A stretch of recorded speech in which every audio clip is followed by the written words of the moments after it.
제가 좋아하는 배우가 참 많은데요. 그 중에서 박서준 배우의 팬이기도 합니다. 그래서 오늘의 원포인트 미디어 클래스는 박서준의 영화 스페셜로 해보려고 합니다.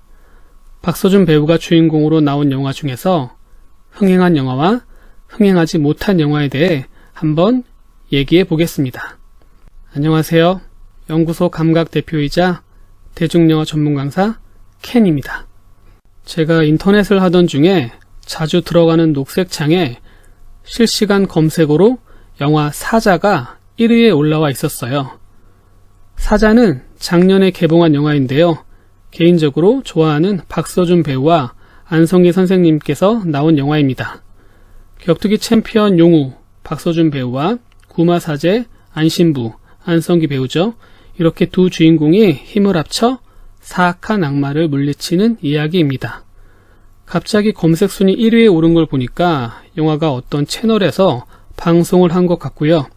영화 정보에 대해 궁금하신 분들이 검색을 많이 하신 것 같네요.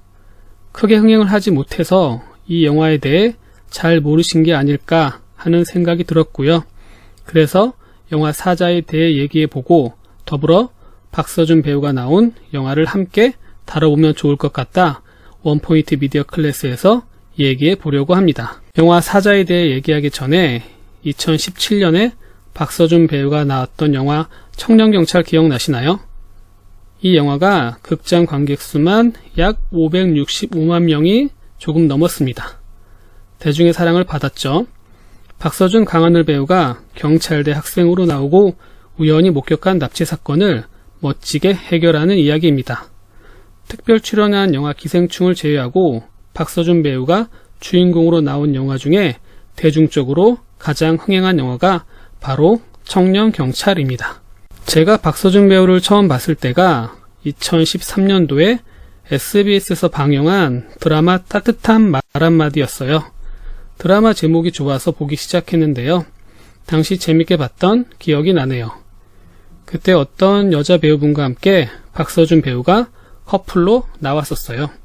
드라마를 계속 보면서 박서준 배우가 눈에 확 들어오더라고요. 그 이후로 너무 잘 돼서 좋네요. 그렇다면 대중의 사랑을 받고 있는 박서준 배우의 영화 청년경찰은 잘 되었는데 왜 영화 사자는 대중적으로 크게 흥행을 하지 못했을까요? 먼저 영화 청년경찰을 보면 경찰대에 입학한 지 2년이 지난 기준, 박서준 배우와 희열, 강하늘 배우가 크리스마스에 외출을 나가고 우연히 한 여자의 납치 사건을 목격하게 됩니다. 이 사건을 예비 경찰인 기준과 희열이 해결하려고 고군분투하죠. 두 사람은 납치된 소녀를 찾던 중 소녀가 가출 소녀라는 걸 알게 되고 가출한 소녀가 범죄 집단에 끌려간 사실을 알게 됩니다. 범죄 집단에 끌려간 사실을 어떻게 알았냐면 기준과 희열이 집으로 찾아가고 가출 소녀와 함께 살던 한 남자와 다른 가출 소녀에게 이 사실을 듣게 된 거죠. 그때 한 가출 소녀가 울면서 언니 좀 꼭 찾아주세요 라고 대사를 합니다. 그리고 기준은 우리가 언니 꼭 찾을 테니까 울지 마 라고 말하고 옆에 있던 희열은 따뜻한 곳으로 가서 자라며 돈을 건넵니다. 보시면 마음 따뜻해지는 장면이죠. 여기서 관객들은 기준과 희열에게 동기부여가 되면서 빨리 가출 소녀를 찾아주라며 마음속으로 응원하는 계기가 되고 감동을 받는 장면이죠. 그리고 이 장면에서 관객은 카타르시스를 느끼게 됩니다. 바로 여기가 영화 시작 1시간이 되는 시점인 중간점입니다. 그 이후로 당연히 남은 1시간 동안은 기준과 희열이 납치된 가출 소녀를 구하는 이야기겠죠. 기준과 희열은 경찰대에서 배운 대로 납치 사건은 1분 1초가 급하기 때문에 경찰서를 찾아가 다급히 얘기해보지만 현실 수사는 다르다는 사실을 알게 되고 기준과 희열이 직접 가출 소녀를 구하러 갑니다.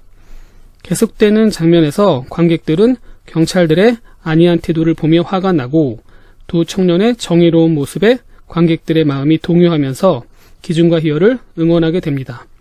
이 장면에서도 역시 관객은 카타르시스를 느낍니다. 이런 장면들이 관객의 마음을 얻었고 영화 청년경찰이 대중의 마음을 얻게 된 포인트가 아닐까 생각합니다. 영화 사자에서 박서준 배우는 용우라는 인물로 직업이 격투기 선수입니다. 그래서 박서준 배우의 팬으로서 멋진 액션을 기대하며 영화를 봤죠. 그런데 악귀와 싸우는 건 구마 사제였습니다. 박서준 배우의 멋진 액션을 기다리다 지쳐가는데 마지막 부분에 몰아서 한꺼번에 액션씬이 나오더라고요. 그래서 이 영화를 보고 집에 와 영화 일기를 이렇게 썼습니다. 먼저 영화 사자에는 격투기 챔피언 용우와 구마 사제 신부가 나온다. 어울릴 것 같지 않은데 두 캐릭터가 이야기 속에 녹아들면서 자연스럽게 연결되는 장면이 좋았다. 일단 영화에 호감이 갔다. 그리고 영화는 용우의 아버지의 죽음으로 시작하고 용우의 아버지의 죽음이 용우에게 신의 부정과 그리운 아버지의 트라우마로 영화 내내 작용한다. 시작과 설정 괜찮다. 그리고 장르 영화에서 반복되는 특징으로 결말에 가서 용우는 신과 아버지의 트라우마에서 벗어난다. 하지만 영화가 시작하고 1시간 10분 정도에서 검은주교 지신이 성당 보육원에 갑자기 나타나는 장면이 조금 튀는 느낌. 그리고 가장 아쉬운 건 용우의 액션이 마지막 클라이막스에 집중되었다는 것이다. 격투기 챔피언이라는 캐릭터 설정이 아쉬울 정도로 영화상에서 용우의 액션이 부족한 듯하다. 만일 악귀의 설정을 달리해 중간중간 악귀를 만났을 때 구마 사제의 영적 능력과 용우의 파워풀한 액션이 더해지고 합쳐지는 장면이 나왔다면 관객의 반응은 어땠을까? 제가 영화를 보고 나면 틈틈이 영화 일기를 쓰고 있는데요. 당시 이 영화를 보고 나서 개인적인 제 생각과 감정을 적어본 것입니다. 당시 좀 아쉬운 부분이 있었고 대중의 사랑을 받지 못한 이유 중 하나가 아닐까 하는 생각을 했었습니다. 박서준 배우가 더 많은 대중들의 사랑을 받기를 응원하겠습니다.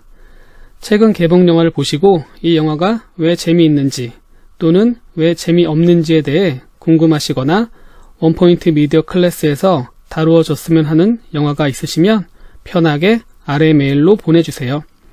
그러면 오늘의 원포인트 미디어 클래스는 이만 마치도록 하겠습니다. 알람 설정과 구독, 좋아요 아직도 안 누르셨다면 꼭 눌러주시고요. 지금까지 연구소 감각 대표이자 대중영화 전문 강사 켄이었습니다. 영화처럼 행복하고 즐거운 하루 보내세요. 감사합니다.